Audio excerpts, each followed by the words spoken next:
Bienvenue dans Smart Bourse, votre émission quotidienne pour rester à l'écoute des marchés sur Smart for Change. Chaque jour à 17h, si vous nous suivez en direct à la télévision, via vos box, émission que vous retrouvez chaque soir en replay sur bismart.fr ou encore en podcast sur l'ensemble de vos plateformes préférées. Au sommaire de cette édition, ce soir, une fin de mois en fanfare sur les marchés globaux, sur les marchés actions notamment, avec un mois de septembre au final qui n'aura pas été si négatif que ça, malgré une saisonnalité historiquement défavorable. On a vu certes un petit coup de mou au cours de ce mois de septembre, mais s'il fallait être prudent, il ne fallait pas être non plus short du marché. On l'a vu ces derniers jours, avec des effets qui s'accumulent. Bien sûr, les baisses de taux des grandes banques centrales, à commencer par celle de la Réserve fédérale américaine, la baisse des matières premières et notamment du pétrole également, alors qu'il peut être un problème pour des pays producteurs, certes, mais qui est une bonne nouvelle pour le pouvoir d'achat du consommateur, des consommateurs des pays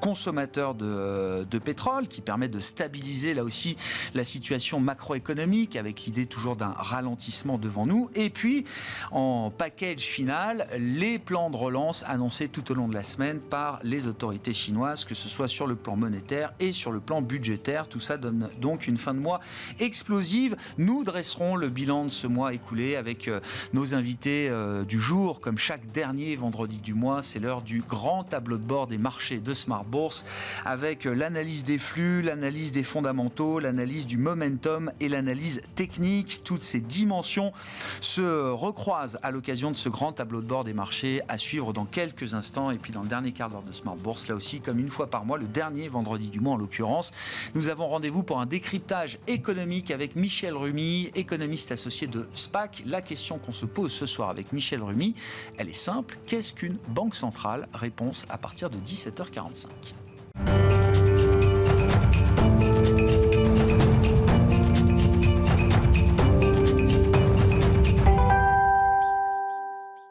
Trois invités avec nous, une fois par mois, le dernier vendredi du mois, pour dresser le bilan du mois écoulé sur les marchés avec ce grand tableau de bord des marchés. Jean-François Bête avec nous, directeur général de Cantalis. Bonsoir Jean-François. Bonsoir. Bertrand Lamiel, directeur général de Ports en Par Gestion. Bonsoir Bertrand. Bonsoir Grégoire. Et Laurent Albi avec nous également, le responsable de Next Momentum et membre fondateur également de Caleis 360. Laurent. Bonsoir Grégoire. Qui fête quoi, son premier mois d'existence? Oui. L'initiative est portée par vous, par Véronique Riche-Flores et par un autre analyste. Exactement. Jérôme Boumangel. Voilà, Boumangel.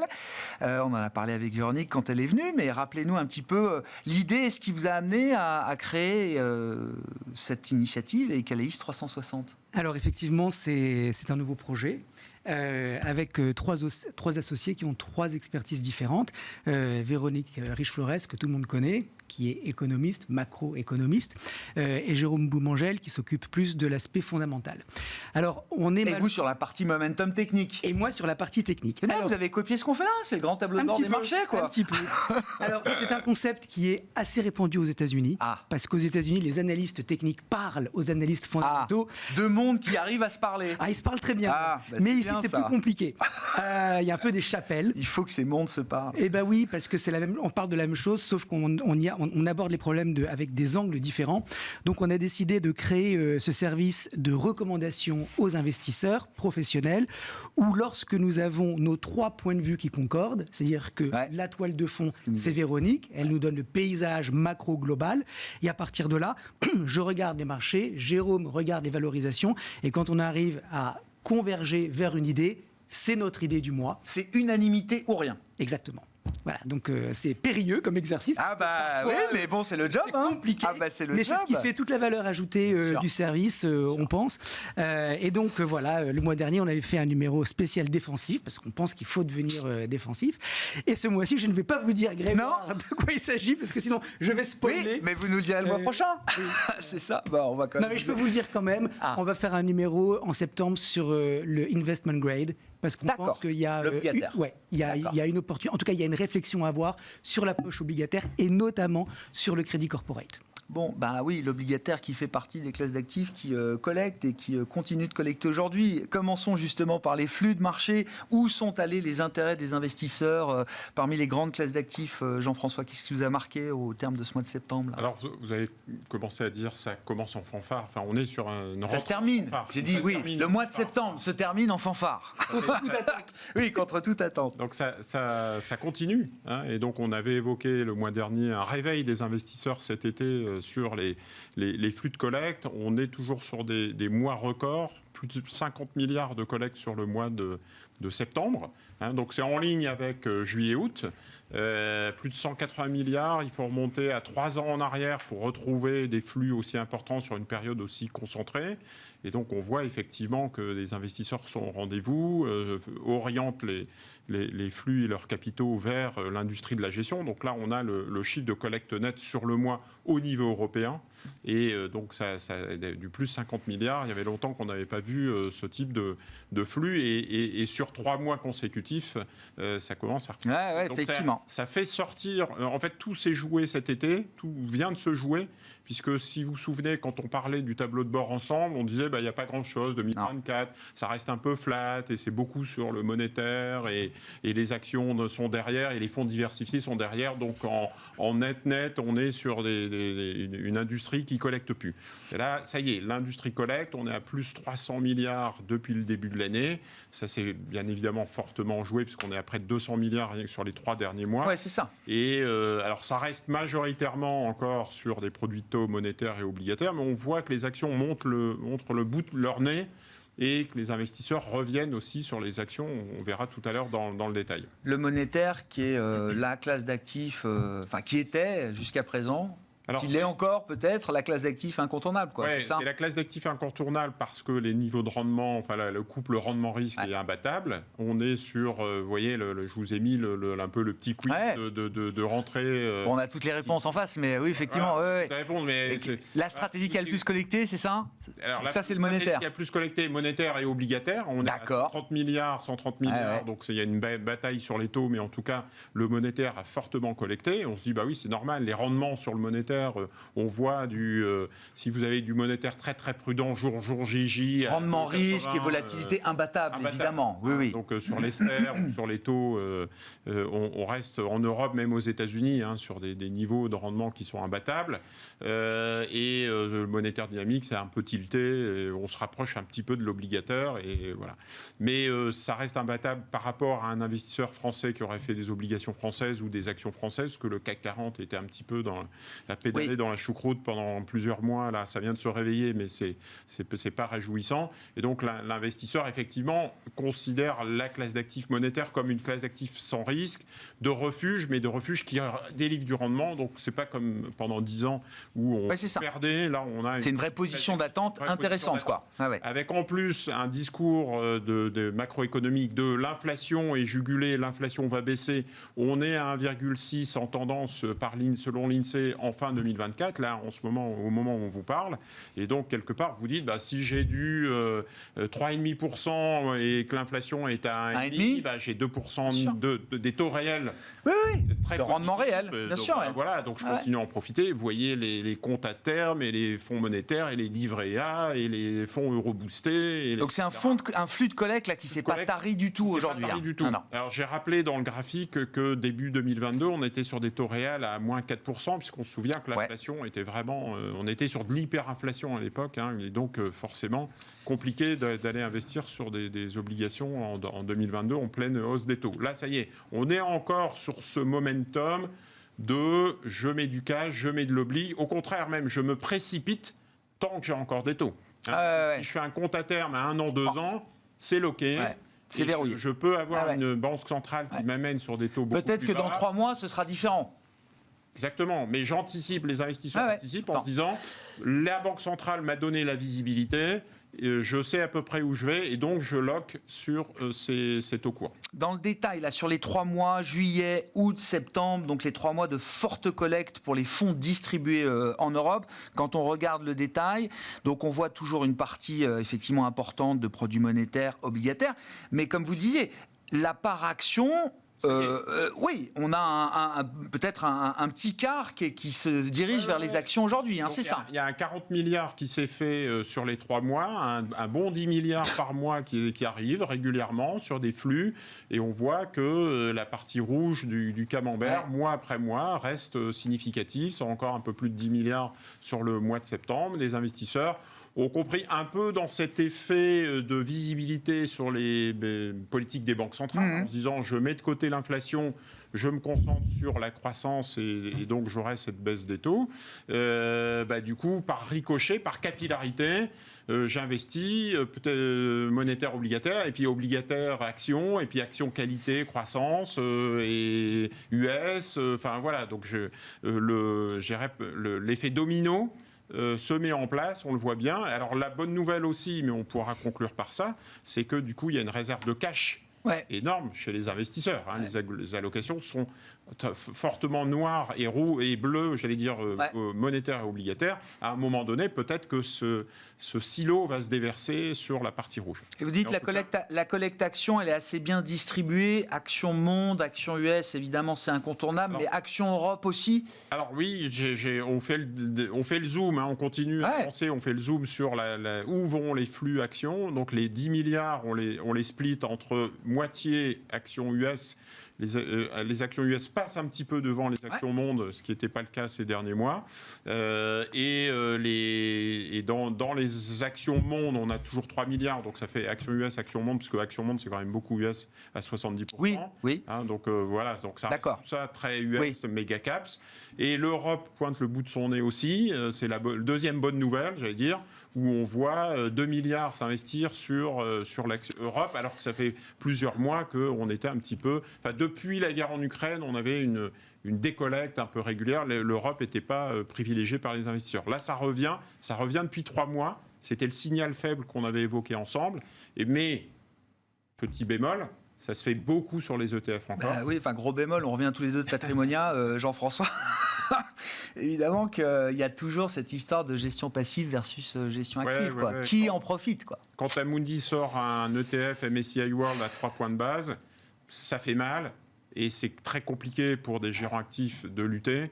Et donc les investisseurs et les distributeurs s'engouffrent dans la brèche en se disant s'il faut refaire des actions ou des actions monde, US, finalement un ETF. Et il y a aussi peut-être la position tactique rapide de se dire je joue ce scénario d'effet domino. Si je reviens sur l'Europe, je le fais aussi sur le stock 50 ou je le fais sur l'Europe 600. En attendant des choix plus stratégiques en 2025. On verra bien. Mais en tout cas, les flux continuent à être portés par les gestions passives, même si on voit quelques signaux faibles sur les gérants actifs. Oui, alors moi j'allais dire, dans la gestion passive, maintenant on est en train d'inventer la gestion passive-active. C'est avec des ETF actifs. Ça fait déjà quelques temps qu'on les voit arriver chez nous en Europe. Je crois que AXA, Fidelity sont des promoteurs de ces ETF actifs. Bon, intéressant de voir une maison comme Fidelity. J'ai discuté avec le patron de Fidelity à Patrimonia. Non, mais c'est vraiment maison fondamentale comme il en existe peu. Stock picking à mort. Ils font la promotion de ETF actifs aujourd'hui, sur la base de leur analyse fondamentale. Je pense que c'est un point fondamental qu'il faut souligner aux investisseurs. On a pu une séparation par silo entre le match gestion active contre gestion passive. On a une vraie hybridation de l'industrie. C'est ça. Avec du côté et du non-côté. Un côté très complémentaire maintenant. Alors les ETF qui se rapprochent en mettant des gestions actively managed, donc des fonds gérés activement, donc des ETF gérés activement, versus des fonds soi-disant actifs mais assez benchmarkés, assez quant, assez encadrés. Et donc tout ça est en train c'est une période de converger, qui fait que ça converge pas mal. Et donc ça sera un peu plus difficile d'identifier, de trouver ces petits, mais en tout cas le support cotation en bourse, même demain pour les private assets, sera forcément très utilisé. On a Euraseo qui est coté en bourse. Oui, bien sûr. C'est possible de coter des actifs privés non cotés en bourse. Un gestionnaire d'actifs privés peut être coté en bourse. Effectivement. Exactement. Donc on va avoir de plus en plus ce phénomène. Changement de paradigme. Qu'est-ce que vous dites par rapport à ça ? C'était un peu la big picture de départ. L'inflation à ce stade semble un peu plus bénigne. et les questions tournent plus autour de la croissance désormais. C'est un point qu'on avait signalé le mois dernier, enfin ces derniers mois. Période de taux très bas. Le rouge l'avait emporté, les investisseurs, c'était le scénario TINA, si vous vous souvenez. Je vais jouer des actions, il n'y a que là où je peux trouver un peu de rendement. Badaboum, 2022 arrive, donc très forte sortie sur l'ensemble des classes d'actifs, plutôt obligataires. 2023, une année de transition, de normalisation, et donc je reviens sur le monétaire, on voit la partie noire énormément, mais les actifs risqués sont dans la panade. Et là, 2024, ça revient fort depuis cet été sur la partie rouge, on voit les actions revenir, avec toujours du monétaire et de l'obligataire. Si ça continue, on se dirige vers une fin d'année 2024 très forte, soutenue justement par ce retour des investisseurs.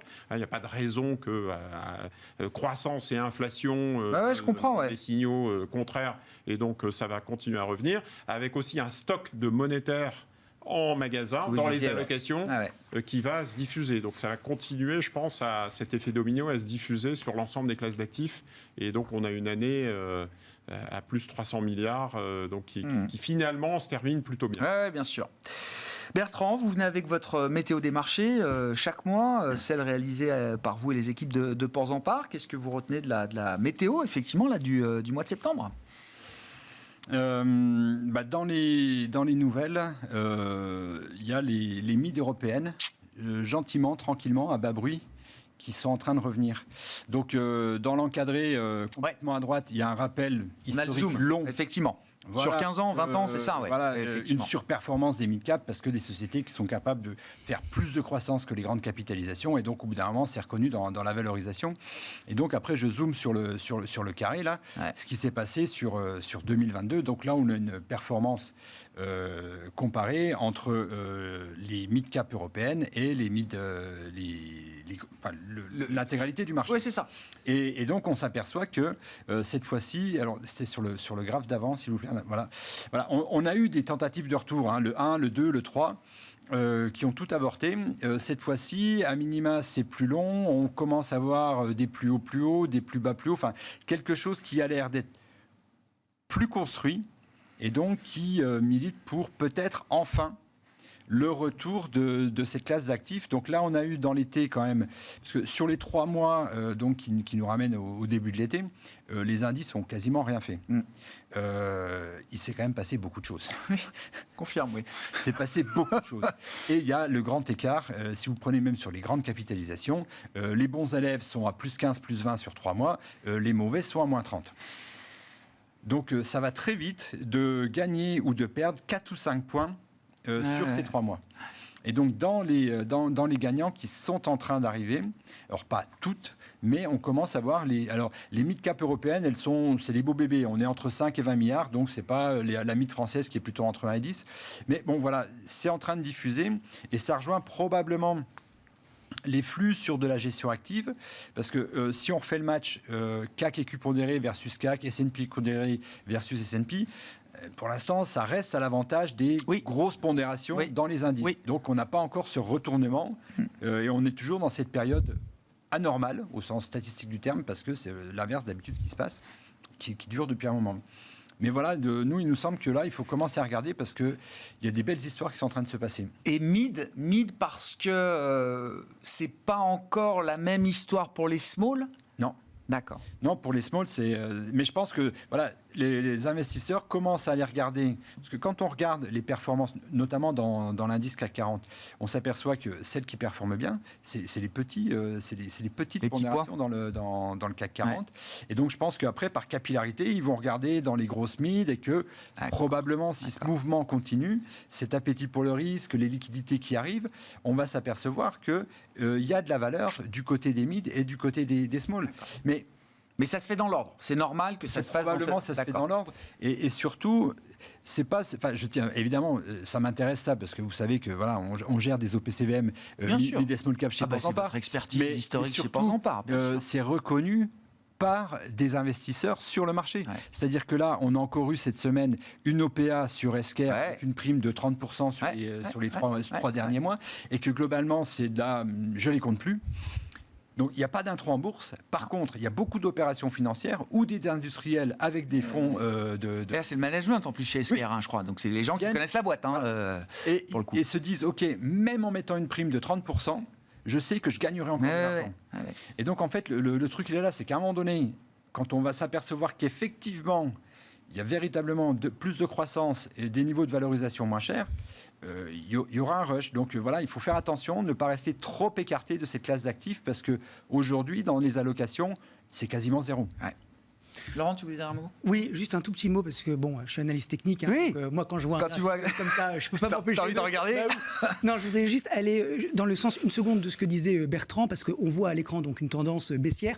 Et en fait, quand on a une tendance, la question qu'il faut se poser, c'est à quel moment la tendance, elle est invalidée. Et là, en l'occurrence, c'est le point 3. Parce qu'on voit 1, 2, 3, donc des sommets qui sont tous baissiers. Et on voit que 2 ne va jamais au-dessus de 1. On voit que 3 ne va jamais au-dessus de 2. Et on voit que 4 flirte avec 3, mais ne dépasse pas 3. Si effectivement, alors je ne vois pas les niveaux, mais si on a cette courbe qui dépasse le dernier sommet dans la baisse, qui est donc le point 3, on peut dire que c'est un signal. Ouais, on a un vrai scénario de retournement potentiel de la tendance. Donc voilà, ça va se jouer, à mon avis, dans le prochain trimestre. Dans les mouvements de rotation aussi qu'on a vus, donc j'entends la rotation un peu de taille avec un regain d'intérêt et le retour à bas bruit, comme vous dites, des mid-cap européennes, Bertrand. Alors, modulo ce qui s'est passé cette semaine, mais c'est vrai qu'on a vu tout au long de l'été un vrai retour des défensives, secteur de la santé, secteur des utilities, tout ce qu'on appelle les proxy bonds, les foncières cotées, etc., avec les baisses de taux, les anticipations de baisse de taux, tous ces secteurs défensifs ont retrouvé du leadership par rapport à des secteurs plus cycliques, industriels, qui ont rendu beaucoup de performances. Alors je dis modulo cette semaine, parce que c'est vrai que cette semaine, avec la Chine qui est rentrée dans le jeu de manière fracassante pour sa relance, on a vu quand même toute une partie un peu cyclique revenir. Qu'est-ce que vous dites de ce match, là aussi, entre cyclique et défensive aujourd'hui, Bertrand ? Là, en fait, la dernière patte qui est baissière indique le retour des cycliques plus que l'abandon des défensives. C'est-à-dire que nous, on pense que au niveau des services aux collectivités, il y a de la valeur.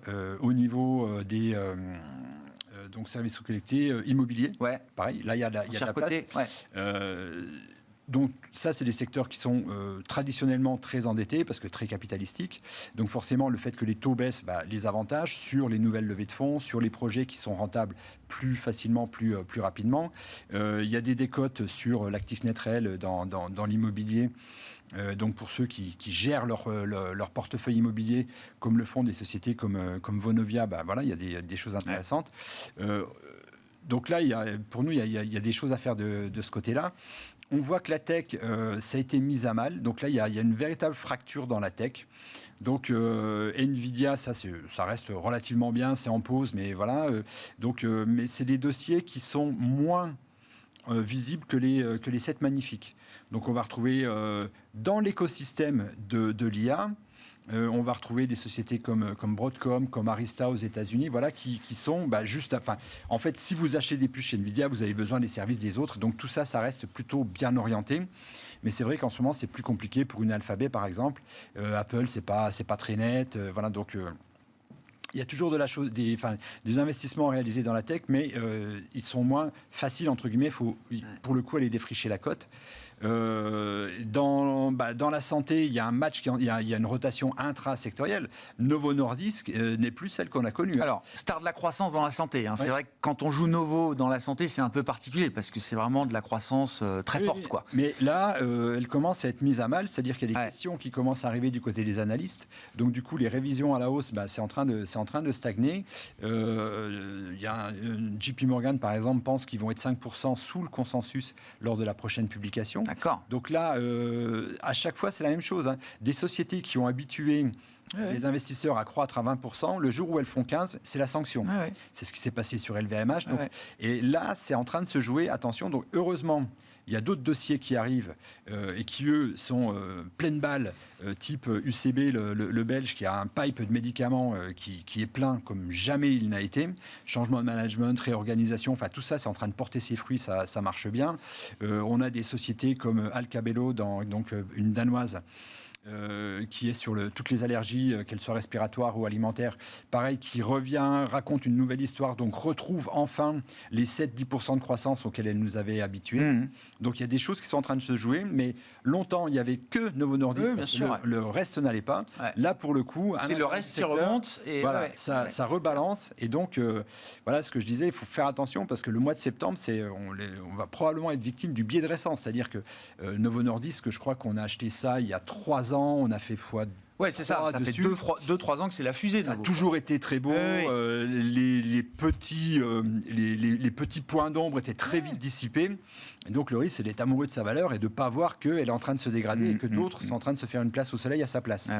Donc ça va être les points de vigilance pour la fin de l'année. Ça, c'en est une illustration. Et le luxe en est une autre d'illustration de ce biais de récence, comme vous dites, parce que là, c'est reparti tellement fort cette semaine que on parle plus que de ça, quoi. Oui, et en fait, le risque, il est de ne plus parler que de ça. Et en fait, d'oublier de regarder. Quand on gère un portefeuille, il faut avoir évidemment à l'œil toutes les valeurs qu'on a en portefeuille, mais le plus important, c'est d'avoir un banc de touche bien garni. Et d'avoir toujours cette logique de se dire quelle est la valeur en forme du moment. Et là, typiquement, sur le luxe, on a vu sur à peu près le tout début d'année commencer à arriver les difficultés et dans notre système de notation, des dégradations, des analystes qui révisent à la baisse, et donc globalement le luxe qui a commencé à sous-performer. Et inversement, on a vu arriver un dossier comme par exemple Inditex, donc évidemment, c'est pas du luxe, ne me faites pas dire ce que je n'ai pas dit, mais regardez ce qui se passe quand on compare les deux sociétés contre l'Eurostoxx 50. C'est quand même plus facile d'être actionnaire d'Inditex, d'être dans cette logique de petit train crémaillère et de se laisser porter, plutôt que de vivre les à-coups. Regardez ce qu'on a eu en fait, ce qu'on vit en ce moment.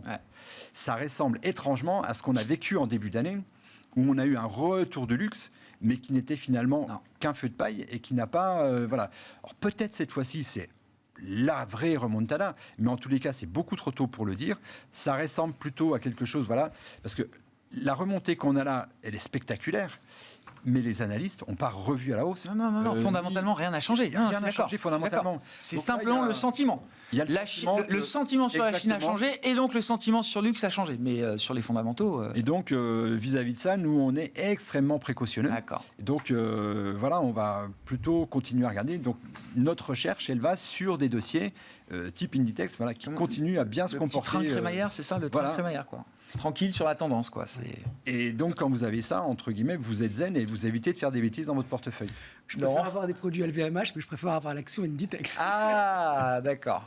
À un moment, c'était peut-être l'inverse, je ne sais pas. Mais là, elle est belle sur Inditex. Il n'y a pas photo. Et la tendance relative. Un mot du pétrole aussi, Bertrand, parce que vous l'avez mis là dans votre météo des marchés, parce que oui, le pétrole, alors là, c'est les grands... c'est le contre-courant absolu. C'est-à-dire la Chine relance, on l'a vu cette semaine, et on voit le pétrole qui plonge de 3-4%. C'est-à-dire qu'il y a quand même un truc très particulier sur le pétrole, alors que généralement, la corrélation est assez facile. Quand la Chine relance, le pétrole suit. Oui, voilà, c'est ça. Et d'autres matières premières ont bien rebondi. Bertrand, sur le pétrole. Là, je suis sur le pétrole américain. Ouais. La Chine, on l'a vu avec le sujet Russie-Ukraine. La Chine consomme du pétrole russe, donc dont je ne connais pas le prix. Eux seuls le savent. Voilà.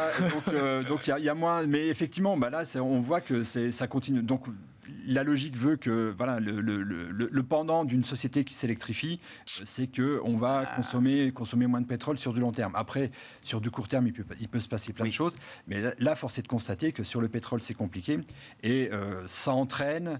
On le voit bien, le secteur pétrolier, donc à la fois forcément du côté exploration, on se doute bien qu'il n'y a pas non plus des chantiers de dingue qui vont s'ouvrir demain, que les sociétés pétrolières, pour la plupart d'entre elles, sont en train de muter et de faire monter la part alternative dans leur business.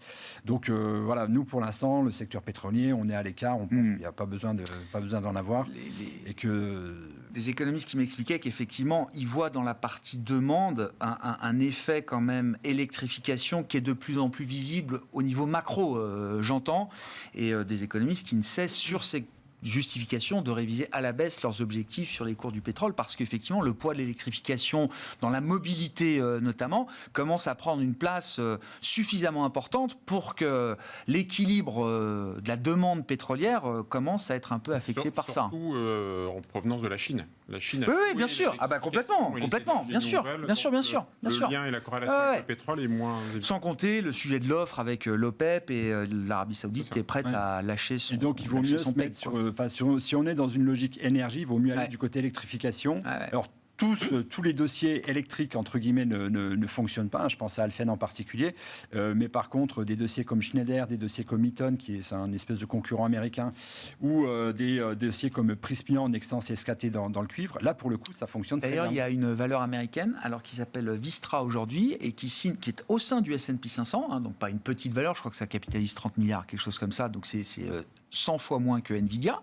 Mais en termes de performance pure, pas de contribution, mais de performance pure, Vistra signe une hausse plus importante depuis le début de l'année que Nvidia aujourd'hui. Je crois que Vistra doit faire 180% de hausse. Nvidia doit être autour de 130 encore aujourd'hui. Alors la contribution au regard du poids d'Nvidia, évidemment, est sans commune mesure. Et donc, que fait Vistra ? Vistra produit de l'énergie, produit de l'électricité, et notamment de l'électricité nucléaire.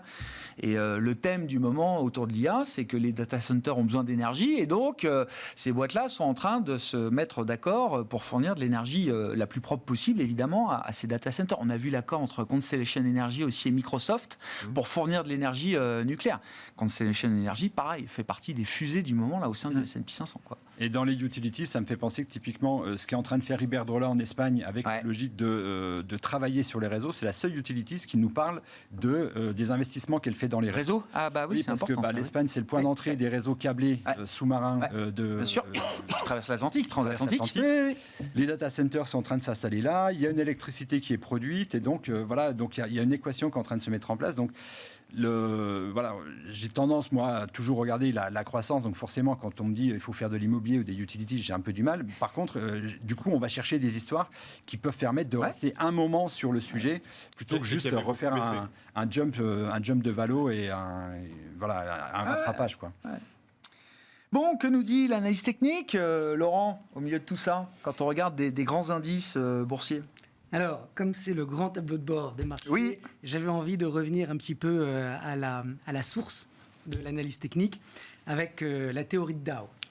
Voilà. Alors, donc, Charles Dow, fondateur du Wall Street Journal et créateur de la théorie, qui explique très rapidement que quand on a les valeurs industrielles qui sont en bull market et que les valeurs qui transportent ces biens manufacturés sont aussi en bull market, on a un bull market. Donc à l'époque, c'était Dow Jones et le Dow Transportation, c'est ça ? Même pas le Dow Transportation, c'était les chemins de fer. Les chemins de fer. Voilà, vraiment à la source. Après, c'est devenu le Dow Jones Transportation, et l'idée, c'était que si le cycle économique porte les infrastructures clés de l'époque. Voilà, donc on fabrique et on transporte, et si les deux secteurs sont en bull market, on est dans un bull market, et c'est ce que dit la théorie. Alors en 2024, il y a la jeune garde des analystes techniques aux États-Unis qui ruent dans les brancards et qui disent mais on s'en fiche. Les chemins de fer, c'est fini. Les chemins de fer, c'est fini. Le Dow Jones, il est complètement has-been parce que sa construction est obsolète. Les transports, on s'en fout. Et donc, il propose autre chose. Et c'est une proposition que j'amène ici parce que je trouve qu'elle apporte quelque chose à la réflexion. Ça ne veut pas dire qu'il faut forcément y adhérer, mais je trouve qu'elle apporte quelque chose. C'est une mise à jour de la théorie de Dow, c'est ça par la jeune génération. Mise à jour contemporaine. Des analystes. Bon, alors allons-y, Laurent. Alors qu'est-ce qu'ils disent ? Ils disent d'abord les transports, on s'en fiche. Maintenant, il faut regarder le SOX, parce que les transports qui comptent, c'est les transports de data. C'est effectivement là-dessus que nos économies tournent, aussi bien dans le secteur tertiaire, qui porte quand même la croissance des pays développés, et le secteur manufacturier. Donc, SOX, semi-conducteur, je rappelle, précise. Donc, SOX, indice des semi-conducteurs. Et puis en face, ils disent, mais il faut quand même comparer ça avec quelque chose qui mette en relief cette vigueur de l'économie, et on va prendre le S&P équipondéré.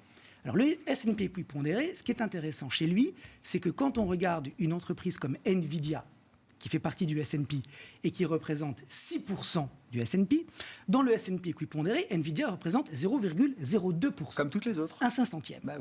Donc elle a 300 fois moins de poids dans le S&P équipondéré que dans le S&P. Et pareil avec Microsoft et tout le reste. Donc l'idée, c'est de dire, si vous avez un S&P qui monte mais que c'est parce qu'il y a cette fameuse concentration et que ce sont les généraux qui poussent, mais les fantassins, ils restent planqués derrière, c'est pas aussi fort que quand on a les 500 actions qui montent.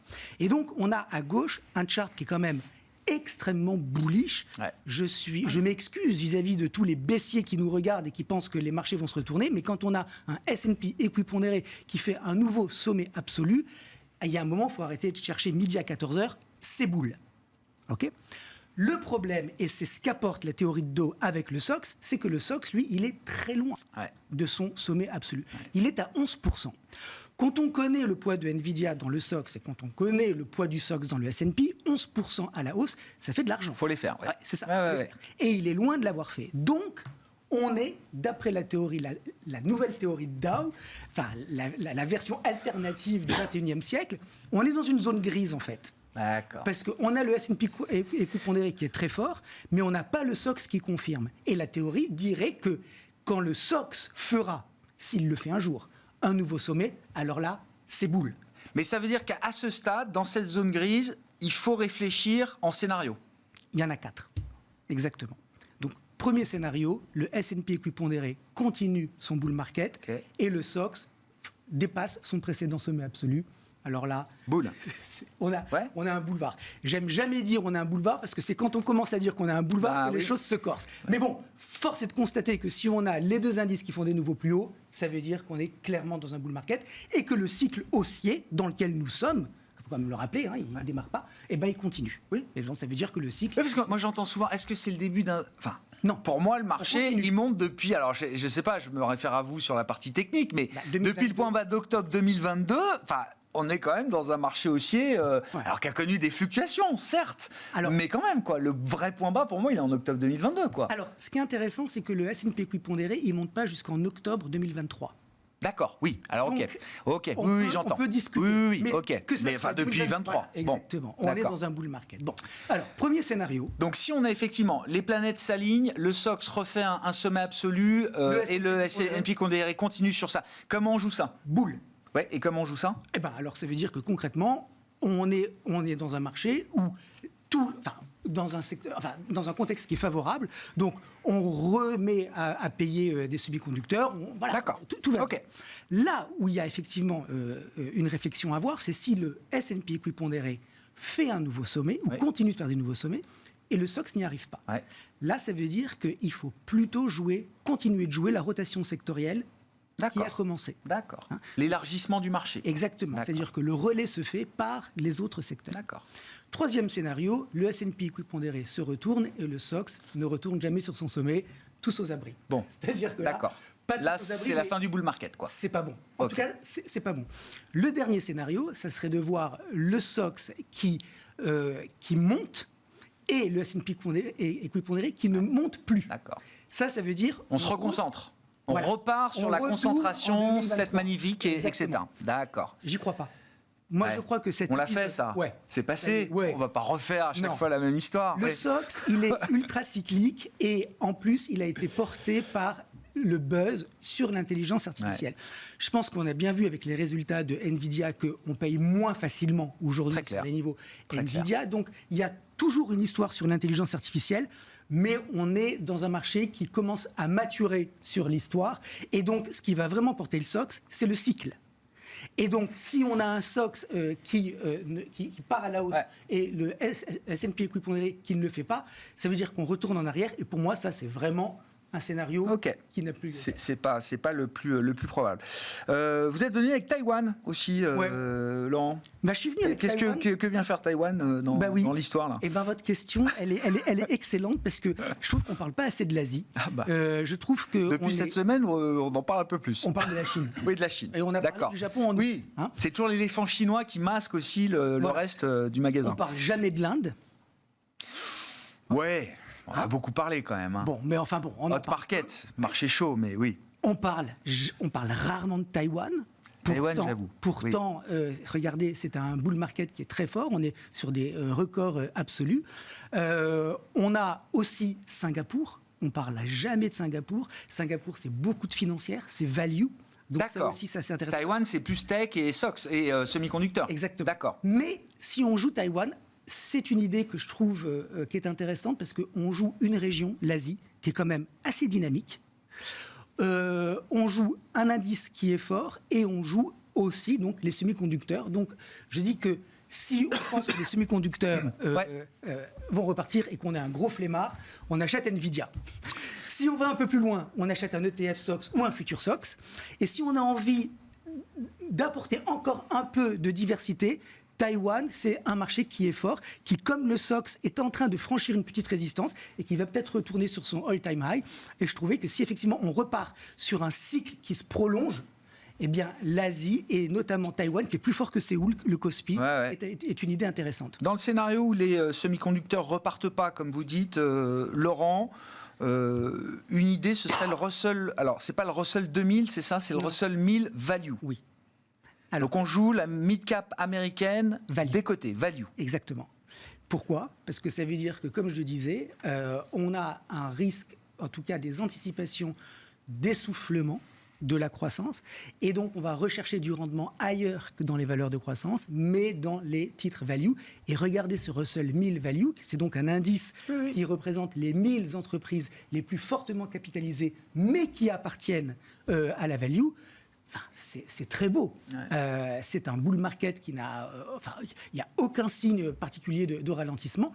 Et donc, si on a un cycle qui commence à ralentir, on a effectivement, comme alternative, avec un S&P Quick pondéré qui continuerait de se maintenir, de jouer le Russell 1000 Value. Jean-François ? Non, je voulais faire un commentaire dans le grand tableau de bord des marchés sur un élément qui est fondamental et qui entretient le discours sur le bull market, ou en tout cas les quick pondérés et le retour, la diffusion. Ouais. C'est la fin de l'inversion de la courbe des taux aux États-Unis, qu'on n'a peut-être pas assez mis en avant. Le 2 ans US... on a 20 points de base. 20 points de base maintenant, on a. Ouais, et 3,80 sur le 10. Et 3,80. On a 20 points de base de pente. On parle des baisses des taux directeurs et de la rémunération du cours. Et ça, c'est positive value, ça ? Oui, c'est-à-dire qu'on était à 5 il y a quelques mois sur le 2 ans et à 4 et quelques sur le 10 ans, et ça s'est inversé. Et donc, c'est un support énorme pour les investisseurs qui, petit à petit, ayant cette visibilité, reviennent sur l'ensemble du marché, donc entretiennent le marché un peu boule qu'on a vu ces derniers jours, et du coup, de revenir un peu plus sur des marchés un peu massacrés ou absents des allocations d'actifs. Donc, quand vous revenez sur les actions, puis vous revenez aussi, on a parlé de l'Europe, on a parlé du value, on a parlé des mid-cap, on voit un peu cette diffusion se mettre en place. Donc, c'est un élément important qu'on oublie souvent sur les taux et les taux directeurs. Qu'est-ce qu'on fait ? Le CAC, Laurent ? Oui. Il faut dire un mot du CAC ? Oui, parce que quand même, il a vécu une semaine assez exceptionnelle, le CAC 40. Oui. Et il est en train potentiellement d'invalider le mouvement baissier qu'on a vu se mettre en place. Depuis l'été, là ? Ouais. C'est ça le printemps. Le sommet se fait au printemps, c'est ça. Pourquoi ? Parce que, vous le voyez, le dernier sommet justement de juillet où il y avait cette consolidation, on est en train de le dépasser. Or, ce qui caractérise une tendance baissière, c'est des creux et des sommets baissiers. Or là, on va peut-être faire un sommet plus haut que le sommet baissier précédent. Donc, ça veut dire qu'on sort potentiellement de la tendance baissière. Ça ne veut pas dire que je suis bull CAC et que je pense qu'on va aller retourner sur les précédents sommets, mais en tout cas, ça s'améliore. C'est encourageant. C'est 8002 le sommet, c'est ça, 8002. Exactement. Donc là, on a un vrai petit signal sympathique. Merci la Chine. Alors, j'allais dire, est-ce que ça dépend de la Chine ? Est-ce qu'il faut regarder des indices chinois aussi pour suivre le CAC aujourd'hui ? Franchement, il n'y aurait pas eu la Chine cette semaine. Je ne vois pas pourquoi le CAC aurait rebondi pareil. D'accord. Oui. Voilà, donc après, chacun jugera de la pertinence. On commençait la semaine avec des enquêtes de conjoncture PMI qui étaient quand même franchement... catastrophique, on va dire, pour l'Europe, pour la France, pour l'Allemagne, pour le mois de septembre. Vraiment très, très en dessous des attentes. C'est comme ça que la semaine commençait chez nous. Je vous rétorquerai que le CAC, il avait quand même commencé à rebondir et que le rebond était ultra poussif, mais qu'il avait quand même remonté un petit peu. Donc, il y a eu juste un coup d'accélérateur sur le CAC. Donc, grâce à la Chine. Alors, un mot de Shanghai, alors c'est Shanghai Composite. Juste pour terminer, il y a quand même une grosse zone de résistance sur le CAC 40, si on y retourne une seconde, parce que, encore une fois, rien n'a changé pour le moment sur le CAC. Il va falloir dépasser la zone où j'ai marqué cette zone de résistance, 7900 points.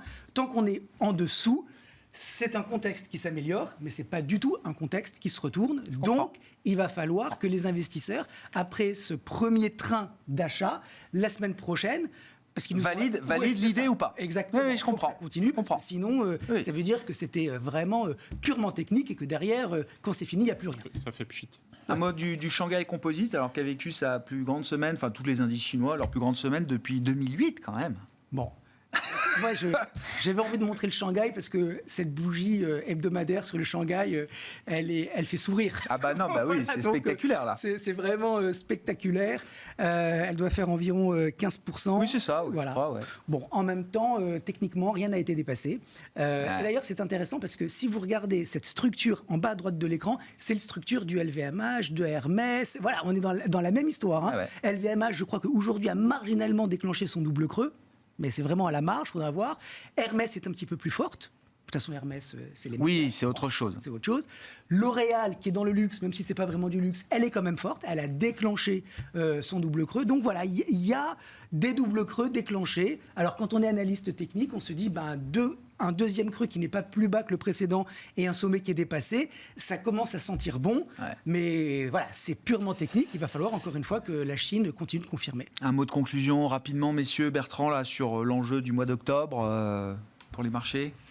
On attend les publications. Ah bah oui, bien sûr. Les publications, Oui, parce oui. que, voilà, typiquement, pour revenir sur le sujet chinois, les sociétés qui sont présentes là-bas, est-ce qu'elles voient des choses améliorées? Quel est leur signal?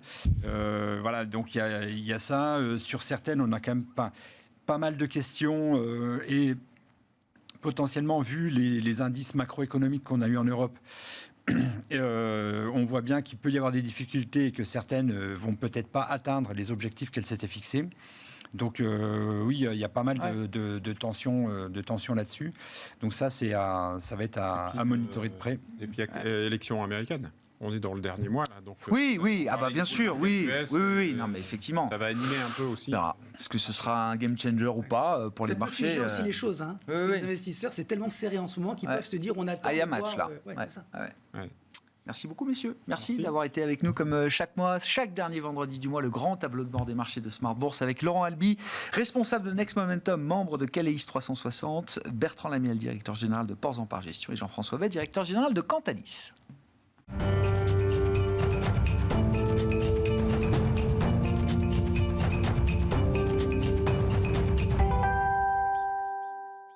Le dernier quart d'heure de Smart Bourse, chaque soir, c'est le quart d'heure thématique. Une fois par mois, le dernier vendredi du mois, nous avons rendez-vous pour un décryptage économique avec Michel Rumi, qui est économiste associé de SPAC. Bonsoir Michel. Bonsoir Grégoire. Merci beaucoup d'être avec nous. Alors, c'est vrai qu'on parle beaucoup des banques centrales en ce moment. Enfin, moi, j'ai l'impression que j'en parle beaucoup, en tout cas depuis 15 ans. Elles nous accompagnent au quotidien dans les marchés. On parle même des banques centrales dans la presse, presque grand public. Aujourd'hui, Michel, d'où cette question? Qu'est-ce qu'une banque centrale? Alors, tout d'abord, ce qu'il faut bien saisir, c'est qu'une banque centrale est une banque. Et une banque, c'est une entreprise. D'accord. Donc, une entreprise se caractérise notamment par son capital, ses actionnaires et son objectif. Bon, pour la Banque centrale, rapidement, c'est la mise en œuvre de la politique monétaire pour l'objectif, c'est l'objet social, on va dire, entre guillemets. Ouais, la mission. La raison d'être, comme on dit aujourd'hui. Exactement. Et par contre, le capital et les actionnaires. Alors, ce qu'il faut savoir, c'est que la BCE a un capital, grosso modo, de 10 milliards d'euros. OK ? Et l'idée, c'est de savoir, mais c'est qui ces actionnaires? Et donc, ce qu'il faut bien voir, c'est qu'ici, ce capital vient des banques centrales nationales qui appartiennent à l'Union européenne. Et c'est là qu'il y a aussi déjà une petite chose à voir, c'est que de manière générale, quand on regarde une multinationale, il y a la holding qui détient des parts dans la filiale. Et si c'est plus de 50%, c'est des filiales, justement. Oui, c'est ça. Et là, c'est l'inverse. C'est-à-dire que les banques centrales détiennent une part de la BCE. Et l'idée est que, justement, par exemple, l'Allemagne détient à travers sa banque centrale, la Deutsche Bundesbank, 22% du capital. La France, via la Banque de France, je crois que c'est 16%. Banca d'Italia, 13%, je crois, et l'Espagne, 12%. Proportionnel au poids du pays, c'est ça? Il y a cette clé de répartition, oui, comme on dit. Il y a une clé de répartition, c'est PIB, c'est la population, c'est un. Oui, c'est pas que le PIB, mais c'est le poids un peu général du pays, on va dire. Exactement, au sein de la zone. Dans la zone monétaire, en l'occurrence, qui nous unit aujourd'hui. Exact. Pourquoi on dit centrale? Pourquoi c'est une banque centrale? Et c'est ça qu'il faut bien saisir, c'est que cette centralité se fait que c'est la place de la banque centrale au sein du système bancaire. En fait, les banques commerciales doivent se refinancer et elles vont vers cette banque centrale et qui, entre guillemets, va les refinancer. C'est pas qu'elle, entre guillemets, elle le fait, mais et c'est cette place-là qui est la place au niveau. Mais ce qu'il faut bien voir, c'est que l'adjectif porte son nom. C'est une banque centrale et pas commerciale. Ça veut dire que vous ou moi, nous ne pouvons pas ouvrir un compte à la banque centrale. Elle est le banquier des banques, c'est-à-dire qu'elle gagne son argent, comme une banque commerciale fait avec nous lorsqu'elle octroie des crédits. Eh bien, la Banque de France gagne notamment son argent à travers cette notion de prêt auprès des banques commerciales. Je renvoie à un épisode précédent de nos rendez-vous, Michel, où on a fait justement comment est-ce que les banques centrales gagnent leur argent. Parce que oui... même si ce sont les banques des banques commerciales, il y a quand même l'idée que ce sont des établissements qui doivent aussi gagner du profit et maximiser même peut-être le profit qu'elles peuvent réaliser, Michel. Est-ce qu'on peut dire ça? Alors, oui, non. En toute réalité, non. Ce sont des entités, on va dire, publiques et elles n'agissent pas comme, on va dire, maximiser ce profit. D'accord. Mais elles doivent être profitables.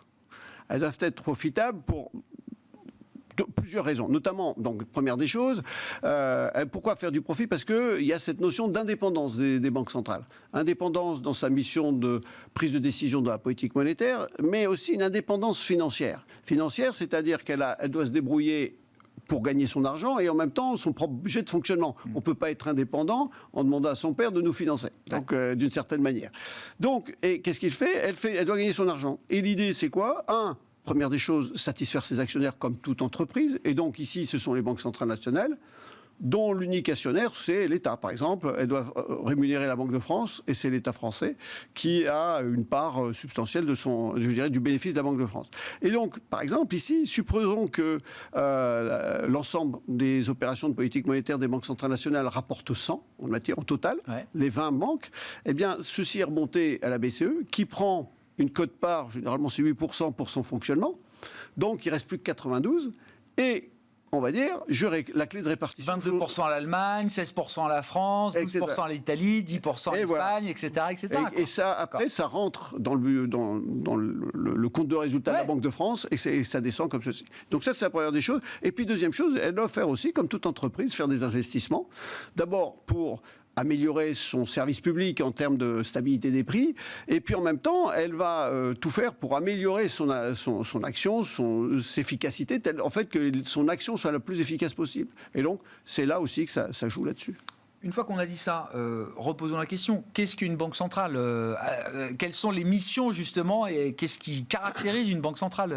En fait, il y a des missions cruciales en termes de politique monétaire. Première des choses, c'est la mise en œuvre de la politique monétaire. Ça veut dire quoi concrètement? C'est mettre la juste quantité de monnaie en circulation pour permettre à l'activité économique d'être optimale. Deuxième chose, c'est aussi la supervision du système bancaire. Parce qu'on pourrait se poser la question, pourquoi les banques sont-elles si surveillées alors que le commerce de détail, il est beaucoup moins que... Simplement, c'est que ces banques commerciales détiennent notre épargne et on n'est pas très heureux lorsqu'on perd notre épargne par une mauvaise gestion. Donc on les surveille d'une certaine manière. Troisième fonction qui est importante, donc bien sûr, on les surveille grâce à une réglementation bancaire, je précise, c'est pour être plus clair. Troisième chose, bien sûr, c'est la fabrication et l'émission de billets. Même le cash, s'il diminue dans sa proportion de moyens de paiement, il faut la fabriquer. Et puis également aussi, on ne se pose pas de questions, c'est qu'aujourd'hui, on parle beaucoup de digitalisation, de choses qui se font de façon électronique, même les banques se font. Et le grand problème, qu'est-ce qui se passe si un système de paiement tombe en panne? Qui est responsable? Et donc, c'est la Banque de France qui a en charge la robustesse des systèmes de paiement. C'est-à-dire que quand les banques s'échangent de la monnaie, on ne voit pas les camions de transporteurs de fonds qui se baladent dans les rues. On va dire ça comme ça. Donc, c'est ça, une banque centrale. Et donc, bien sûr, c'est une institution financière dont la mission principale, c'est la mise en œuvre de la politique monétaire. Et demain, c'est la transition écologique, etc. Enfin, c'est un périmètre qui peut s'accroître aussi dans le temps. Exactement, tout à fait. C'est qu'aujourd'hui, devant l'objectif de l'environnement et les changements climatiques, les banques centrales se doivent d'entrer, et donc il y a une dimension, on va dire, d'environnementale dans leur gestion. Depuis quand est-ce qu'on vit avec des banques centrales ? Excellente question. La mesure, c'est que de manière générale, en fait, la première banque qui pouvait faire fonction de banque centrale, c'est la Banque d'Angleterre. Hein, au XVIIe siècle, c'est 1694. Mais c'est relativement récent. Quand on regarde, par exemple, la Fédérale Réserve, c'est 1913. Et puis la BCE, c'est le traité de Maastricht. Ah bah oui, bien sûr. Oui. Donc, bien sûr, c'est assez récent, Oui, on va dire. Mais c'est parce qu'on a souhaité qu'il faut que la Banque centrale soit dans la main, mais pas trop, tel, pour reprendre le mot de Bonaparte. C'est la Banque d'Angleterre, vous dites? Parce que j'avais en tête que la Banque de Suède, la Riksbank, était une des plus vieilles banques centrales du monde. Tout à fait, tout à fait. En fait, qu'est-ce qu'elle était l'idée? C'était que le banquier Palmstruck, en fait, qui avait des difficultés. En fait, la Suède avait des difficultés, et donc c'est à ce moment-là un financier qui avait une certaine notoriété, a eu cette, inspiré confiance. Et on retrouve la confiance qu'on peut employer ici. Et donc, il s'est substitué, on va dire, au gouvernement. D'accord. Et en fait, le grand problème, c'est Il a fait le jeu du prêteur en dernier ressort, quoi. Exactement. D'accord. Et ce qui s'est passé, c'est qu'il a émis trop, on va dire, de billets de banque, et ça lui est retombé sur la figure. Mais le système est conservé, et donc, bien sûr, ça a donné lieu à la Banque de Suède, notamment, mais qui était, je crois que c'est en 1648. Mais l'idée, c'est surtout la vision occidentale, c'est la Banque d'Angleterre. On peut vivre sans banque centrale? Oui, tout à fait. Dans une certaine mesure. Tous les pays n'ont pas besoin d'une banque centrale. Bah oui, près de nous avons Monaco, et puis nous avons Andorre. Andorre, dont le ministère des Finances, en fait, joue le rôle de comment ça s'appelle? Oui. De banque centrale, d'une certaine manière. Je comprends. Mais un peu plus loin de nous avons les îles Kiribati, nous avons les îles Marshall, les îles Loro et tout. Mais bon, on voit bien. C'est pas des pays majeurs non plus. Voilà, exactement. J'entends. On peut se le permettre quand on est les îles Kiribati ou les îles Marshall. Exactement. On peut se le permettre. Hein. La Banque centrale, est-ce qu'elle est unique sur le territoire national, ou est-ce qu'il peut y avoir une cohabitation de systèmes? Alors, là aussi, c'est en fait, je dirais pas forcément, on peut avoir une certaine cohabitation. Par exemple, en France, lorsque la Banque de France au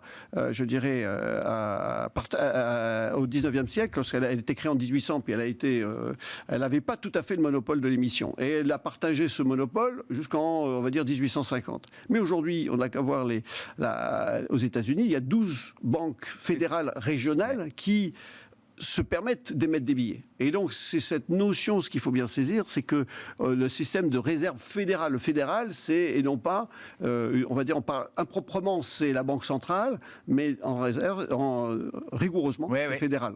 Oui, c'est ça, c'est la réserve fédérale. C'est la Banque fédérale de l'ensemble des États. Mais les 12 banques centrales régionales peuvent émettre des billets, d'une certaine manière.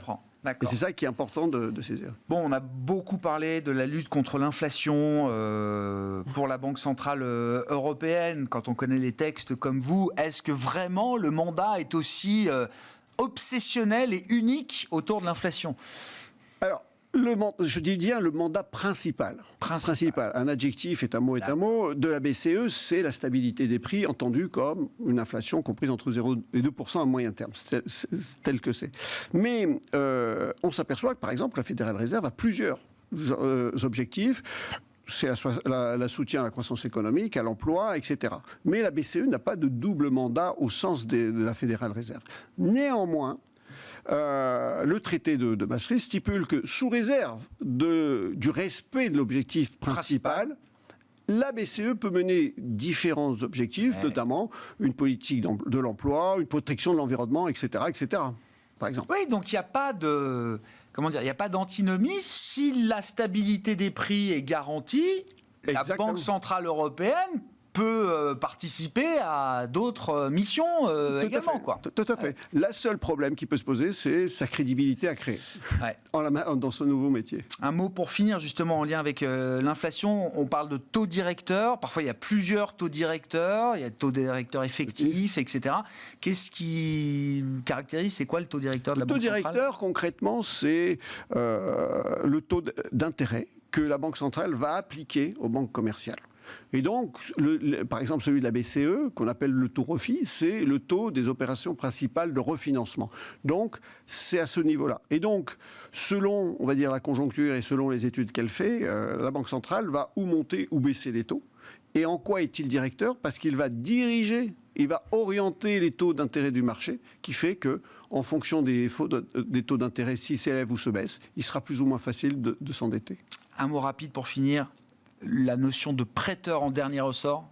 Qu'est-ce que ça veut dire? Ça veut dire Michel qu'en fait, l'idée, c'est qu'à tout moment, si la situation l'impose, si une banque est en difficulté... Une banque commerciale Oui, tout à fait. Banque commerciale, des difficultés, elle pourra toujours se retourner vers la Banque centrale pour avoir on va dire de l'argent pour lui permettre de s'en sortir. Ouais. Merci beaucoup Michel. Épisode de ce décryptage éco avec Michel Rumi, économiste associé de SPAC, à retrouver bien sûr en replay sur bismart.fr ou encore en podcast sur vos plateformes préférées.